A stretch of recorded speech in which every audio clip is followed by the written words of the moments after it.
Hello বন্ধুরা, তোমরা সব কেমন আছো? আশা করি সব ভালো আছো।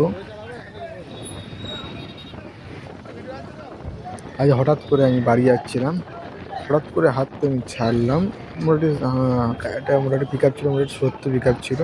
হঠাৎ করে যখন পিক আপটা চাই তখন হ্যান্ডেলটা অটোমেটিক কাঁপতে লাগে, এমন কাঁপতে লাগে মানে কী বলবো, মানে ফেলে দেওয়ার সম্ভাবনা বেশি থাকে এগুলোতে।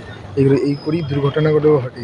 আজ আমার সঙ্গে এইসব ঘটেছে, ওই জন্য আমি এটা ভিডিও ক্যামেরায় ক্যাপচার করে রাখলাম। তোমাদের সঙ্গে কীরকম কোনদিন ঘটেছে, কি কোনদিন ঘটে থাকে আশা করি আমাকে জানাবে, মেসেজে কমেন্ট বক্সে জানাবে, ঠিক আছে? এই প্রবলেমটি মানে মোটামুটি 40-50-এ হয় না, মোটামুটি 60-70-80 এরকম গেলে মোটামুটি হট করে আমি আবার ছেড়ে দিয়ে গেলাম, এই প্রবলেমটাই আসছে।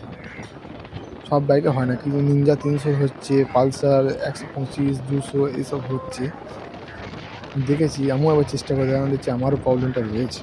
কেন আমি বুঝতে পারছি না। তোমাদের কারো যদি জানা থাকে আমাকে একটু কমেন্ট বক্সে জানাবে প্লিজ, হ্যাঁ? কী করলে এই প্রবলেমটা মরবে।